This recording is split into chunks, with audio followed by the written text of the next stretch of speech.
لا حول ولا قوة إلا بالله العلي العظيم. أعوذ بالله من الشيطان الرجيم. بسم الله الرحمن الرحيم. الحمد لله الذي جعل الحمد مفتاحا لذكره وسببا للمزيد من فضله ودليلا على آلائه وعظمته. ثم الصلاة والسلام والتحية والإكرام على خير خلقه وأفضل بريته حافظ سره ومبلغ رسالاته الذي سمي في السماء بأحمد وفي الأرض بأبي القاسم محمد. اللهم صل على محمد وعلى أهل بيته الطيبين الطاهرين المعصومين المظلومين ولعنة الله على أعدائهم أجمعين. أما بعد فقد قال الله سبحانه وتعالى في كتابه الكريم. بسم الله الرحمن الرحيم. المال والبنون زينة الحياة الدنيا والباقيات الصالحات خير عند ربك ثوابا وخير أملا. صلوات پر محمد وآل محمد. اللهم صل على محمد وآل محمد. ખુદાવંદ આલમની આપેલી તૌફીકથી શબે જુમા ઇબાદતોની આ શબમાં આપણે બધા વાજિબાતને અદા કર્યા બાદ દુઆ અને તિલાવત અને ત્યારબાદ ફર્શ અઝા પર બેસીને ઝિક્રે ઇમામે હુસૈન કરવા માટે જમા થયા છીએ. આ શબની અંદર કુરાન મજીદની એક આયતની મેં તિલાવત કરી તમારી સામે. સૂરે કહેફની 46મી આયત. ખુદાવંદ આલમ આયતની અંદર માણસની જિંદગીની ઝીનત, આ દુનિયાવી હયાતની શોભા અને ખૂબસૂરતી જેની અંદર છે, એ બે ચીજોનો ખુદા ઉલ્લેખ કરે છે કે છે અલ માલ વલ બનૂન ઝીનતુલ હયાતી દુનિયા. આ દુનિયાની જિંદગીની ઝીનત અને ખૂબસૂરતી આ છે કે ઇન્સાન પાસે માલ હોય અને ઔલાદ હોય. આ બે એવી ચીજો છે કે દુનિયાના કોઈ પણ મકસદ સુધી પહોંચવું હોય તો આ બે ચીજની જરૂરત પડે જ. અને આ બે ચીજો વડે દુનિયાની માદી નેમતોને હાસિલ કરી શકાય. ઇન્સાનની મૂડી, ઇન્સાનનું કેપિટલ, ઇન્સાનનો સરમાયો કોઈ ચીજ હોય આ દુનિયામાં તો આ બે ચીજ છે. એક છે માલ અને બીજું ઔલાદ. બાકી બધી ચીજો આ બે તરફ પલટે છે, માલ તરફ અને ઔલાદ તરફ. આ વાતની ખુદાવંદ આલમ જાણ તો કરે છે, પણ એના કરતાંય બહેતર સારી વાત ઈ છે કે જે આખિરતમાં કામ આવે. માલ જેટલો પણ ઇન્સાન પાસે હોય આ દુનિયામાં જ, ઔલાદ જેટલી પણ ઇન્સાનની હોય, જેટલી સારી હોય, બધું આ દુનિયામાં જ. આખિરતની વાત ખુદા કરે છે ને કે છે વલ બાકિયાતુસ સાલિહાત ખૈરુન ઇન્દા રબ્બિકા સવાબન વ ખૈરુન અમલા. અને બાકિયાતુસ સાલિહાત આ શબ્દ યાદ રાખવા જેવો શબ્દ છે. બાકિયાતુસ સાલિહાત આનો ડિક્શનરીમાં અર્થ થાય કે એવી નેકીઓ કે જે બાકી રહેતી હોય, એવા સારા કામો કે જેનો અસર ટકી રહેતો હોય એને કહેવાય બાકિયાતુસ સાલિહાત. આ બાકિયાતુસ સાલિહાત એનો સવાબ ખુદાની નજદીક વધારે છે, બહેતર છે અને એનાથી ઉમ્મીદ પણ વધારે છે. બાકિયાતુસ સાલિહાત વધારે ઉમ્મીદ આપે છે આપણને નજાત માટે. બાકિયાતુસ સાલિહાત એટલે શું? હદીસની અંદર અમુક મિસ્દાક બયાન થયા છે અને આના સિવાય ઉલમા એક મોટો અર્થ કરે છે આ બાકિયાતુસ સાલિહાતનો. દાખલા તરીકે અહલે બૈતની મોહબ્બત જો ઇન્સાનના દિલમાં હોય, આ બાકિયાતુસ સાલિહાત છે. इंसान जो जिक्र खुदा में પોતાની જબાનને ચલાવતો હોય, તસ્બીહાત અરબા કરતો હોય, આ બાકિયાતુસ સાલિહાત છે હદીસમાં. આ સિવાય ઉલમા કહે છે કે આ શબ્દનો અર્થ એટલો મોટો છે કે ઇન્સાન પોતાની જિંદગીમાં દરેક ઈ કામ, દરેક ઈ નેકી, દરેક ઈ વિચાર, દરેક ઈ શબ્દો કે જેનાથી બીજાને ફાયદો પહોંચતો હોય, જેનો અસર દુનિયામાં બાકી રહેતો હોય, આને કહેવાય બાકિયાતુસ સાલિહાત. કોઈને એક સારો વિચાર આવ્યો, બીજા સુધી પહોંચાડ્યો, એને બીજા તરફ ફેલાવ્યો અને આ સારો વિચાર દુનિયામાં બાકી રહે, એનો અસર બાકી રહે, આ છે બાકિયાતુસ સાલિહાત. કોઈ ઇલ્મી વાતને લખે, પોતે દુનિયાથી ચાલ્યો જાય, આ લખાણ બાકી રહી જાય અને લોકોની હિદાયતનું કારણ બને, બાકિયાતુસ સાલિહાત છે. એ સિવાય દરેક કામ, આપણે જિંદગીમાં કેટલા કામો કરતા હોય, આખા દિવસમાં કેટલા કામો કરતા હોય, બધાનો અસર થોડી બાકી રહી છે. બોયલા ને ખતમ થઈ ગયું, ખાધા ને ખતમ થઈ ગયું, પૈસા આવ્યા વાપરા ને ખતમ થઈ, પણ જે ખુદાની ખુશી માટે, ખુદાની રાહમાં નેક અને સારી નિયતની સાથે ઇન્સાન બે રકાત નમાઝ પડે, મુસ્તહબ્બાતને અંજામ આપે, ઝિક્ર અહલે बैत કરે, ઝિક્ર ખુદા કરે, સારી વાતોને લોકો સુધી પહોંચાડે, આ બધું બાકિયાતુસ સાલિહાત છે. નહીતર માલ ઇન્સાન પાસે ગમે તેટલો હોય, બધો અહીંયા જ રહી જવાનો છે. માલ અને ઔલાદ સારી વાત, સારી ચીજ, ખુદા એને દુનિયાની હયાતની ઝીનત તરીકે ગણાવે છે, પણ બાકિયાતુસ સાલિહાત એના કરતા બહેતર. માલની જો વાત કરીએ ને તો આપણા આકા અને મૌલા અમીરુલ મુમિનીન હઝરત અલી ઇબ્ન અબી તાલિબ અલૈહિસ સલામ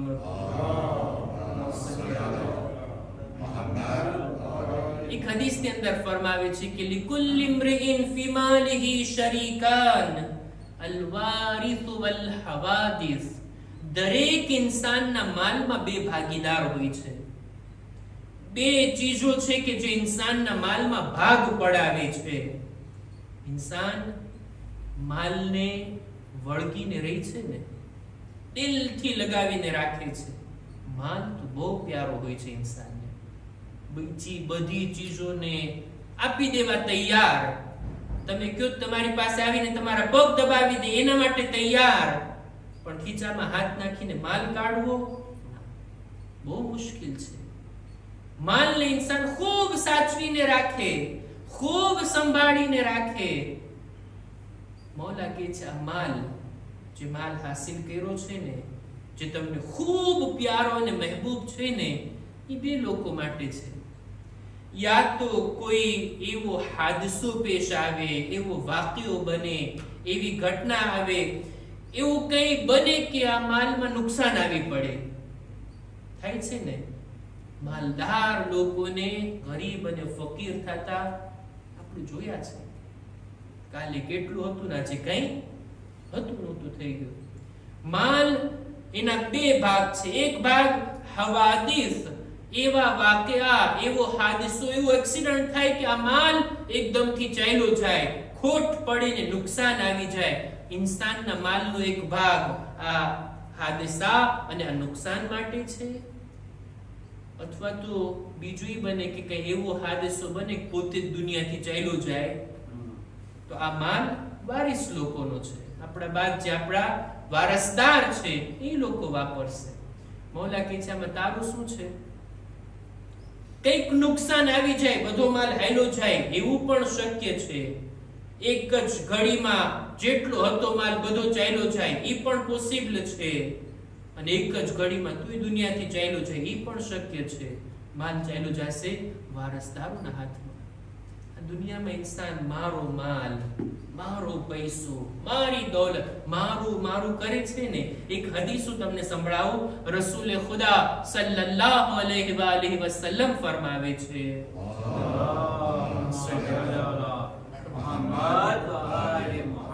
રસૂલે ખુદા ફરમાવે છે કે યકૂલ ઇબ્ન આદમ માલી માલી, આદમની ઔલાદ આ ઇન્સાન કહેતો હોય મારો માલ, મારો માલ, મારું મારું કરે છે.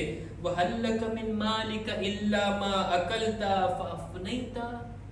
આ ઇન્સાન જાણી લે તારા માલમાંથી તારું ફક્ત એટલું છે જેટલું તે ખાધું છે ને ખતમ કરી નાખ્યું. વકસૈતા ફઅબલૈતા ઔ લબિસ્તા ફઅબલૈતા. તારું એટલું જ છે તારા માલમાંથી કે જેટલું તે પહેર્યું છે અને પેરી પેરીની કપડાને જૂના કરી નાખ્યા. અથવા તો ઔ તસદ્દકતા ફઅમવૈતા. અથવા તો તારા માલમાંથી એટલું જ છે જેને તે રાહે ખુદામાં આપ્યું અને આખિરત માટે તે તારું ભાથું તૈયાર કર્યું. આ સિવાય જેટલો માલ છે વમા અદા ઝાલિકા ફહુવા માલુલ વારિસ.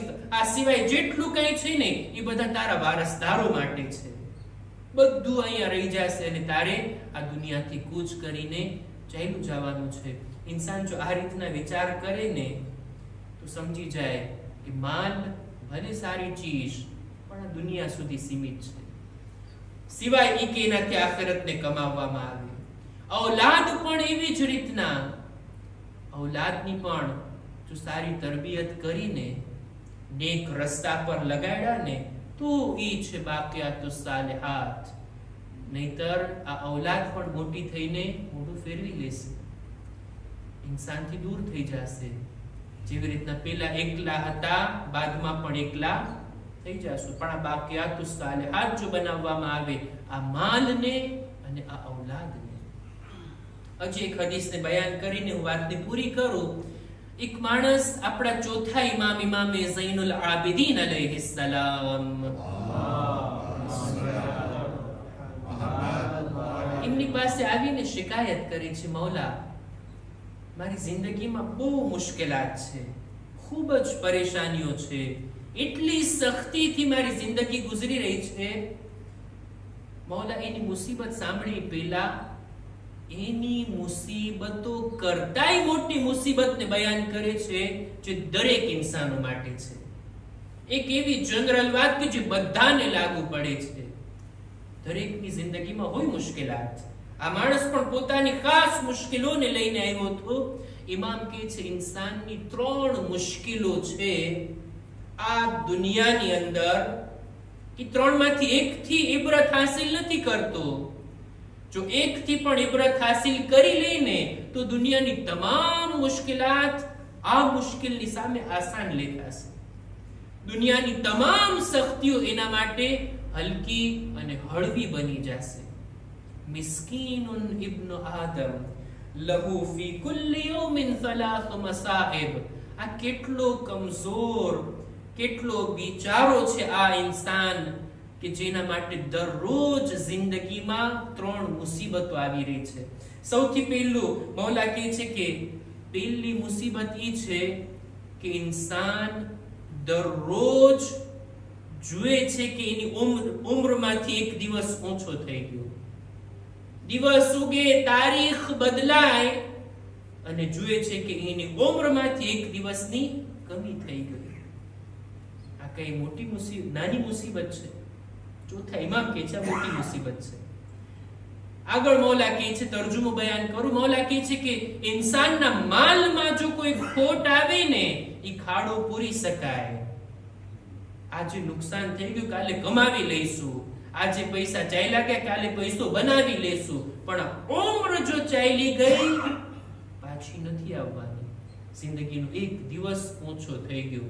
આ નાની મુસીબત નથી. હર રોજ ઇન્સાન આને ધ્યાનમાં લે. આ પહેલી વાત. ત્યારબાદ મૌલા કહે છે બીજી વાત ઈ કે હર રોજ ઇન્સાનનો દિવસ ઉગીને ઇન્સાન પોતાની રોજી મેળવે છે. દરરોજ પોતાનું રિસ્ક હાસિલ કરે ને, યા તો હલાલ થી આવે છે યા હરામ થી. હલાલ થી આવશે તો એનો હિસાબ દેવાનો છે, હરામ થી આવશે તો એનો અઝાબ ચાખવાનો છે. ઇમામ કહે છે આ મુસીબત છે. રિસ્ક આવે છે કયા રસ્તે થયા એનું પણ ધ્યાન દેવાનું છે, એની પણ ફિક્ર કરવાની છે. મૌલા કહે છે શા માટે આના તરફ તવજ્જો નથી રહેતી? હાસિલ તો કરીએ છીએ, હલાલ હોય તો હિસાબ, હરામ હોય તો અઝાબ. આ બીજી ચીજ અને ત્રીજી ચીજ. મૌલા કહે છે દરરોજ ઇન્સાન દિવસ ઉગે છે અને કયામતથી એક કદમ નજદીક થાય છે, એક ડગલું આગળ વધે છે કયામતની તરફ. અને કયામતનો દિવસ પણ માલુમ નથી, એનું ઠેકાણું જન્નત છે કે જહન્નમ નક્કી નથી, એને ક્યાં જવાનું છે આ પણ મુસીબતથી કમ નથી વાત. મૌલા કે છે ત્રણ બાબતોને ઇન્સાન જો ધ્યાનમાં રાખે ને, હર રોજ એના તરફ તવજ્જો કરે ને, દુનિયાની તમામ મુસીબતો આસાન, તમામ મુશ્કેલો એના માટે સરળ બની જાય. આ ફિક્રમાં રહે મારી ઉંમર જઈ રહી છે, મારો રિસ્ક હલાલ તરફથી આવે ન હરામ તરફથી. અને ત્રીજું કયામતની વ્યાધિ કરવાની છે, જહન્નમથી બચી અને જન્નતના હકદાર બનવાનું છે. બહરહાલ જે વાતને મેં બયાન કરી કે ખુદાવંદ આલમ સૂરે કહેફની 46મી આયતમાં બયાન કરે છે માલ અને ઔલાદ ઇન્સાનની આ દુનિયાવી હયાતની ઝીનત છે, પણ બાકિયાત સાલિહાત ટકી રહેવા વાળી નેકી એ બહેતર છે, એનો સવાબ ખુદાની બારગાહમાં અને એનાથી નજાતની ઉમ્મીદ પણ વધારે રાખી શકાય. બસ અઝીઝો, ચોથા ઇમામની જ એક રિવાયતને બયાન કરી અને આપની સહેમતને તમામ.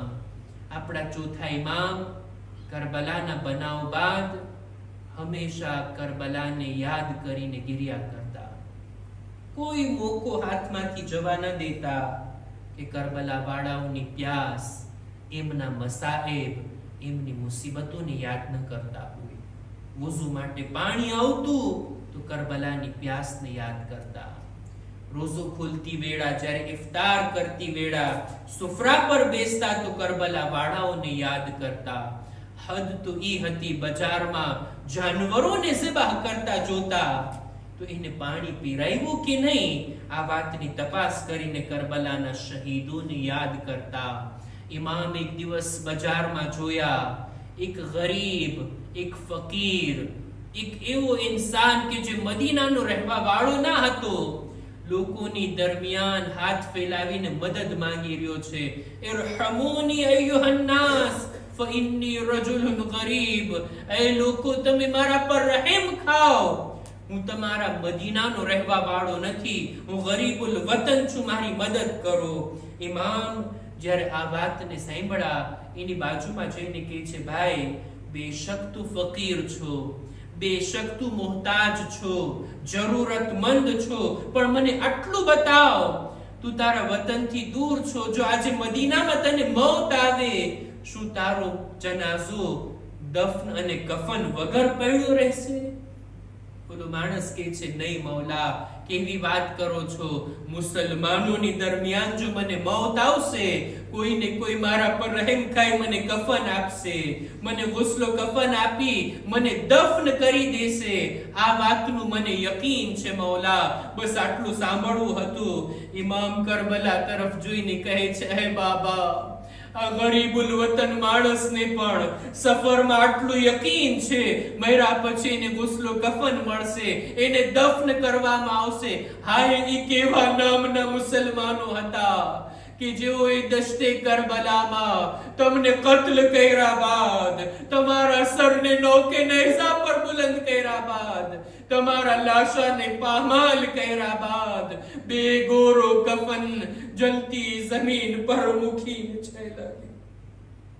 અલા લઅનતુલ્લાહ અલા અલ-કૌમ અલ-ઝાલિમ સયઅલમુ અલ્લઝીના ઝલમુ અય્ય મુન્કલબિન યન્કલિબૂન ઇન્ના લિલ્લાહિ વ ઇન્ના ઇલૈહિ રાજિഊન. પરવરદિગાર અમારી આ મુખ્તસર ઇબાદતને કબૂલ ફરમા. ખુદાયા અમારા મા બાપના ગુનાહોને માફ કર, અમારી ઔલાદને નેક તૌફીક અતા કર. પરવરદિગાર અમારા મરહુમીનની મગફિરત ફરમાવ. દુનિયામાં દરેક મુમિનીન મુમિનાતની જાન માલ ઇઝ્ઝત આબરૂની હિફાજત ફરમા. ઝાલિમોને નીસ્તો નાબૂદ કર, મઝલુમીનની હિમાયત ફરમા. પરવરદિગાર આ ઝમાનાના ઇમામના ઝુહૂરમાં જલ્દી કર. અમારા આમાલ થકી એમના દિલને રાજી અને ખુશનૂદ ફરમા. ربنا تقبل منا إنك أنت السميع العليم.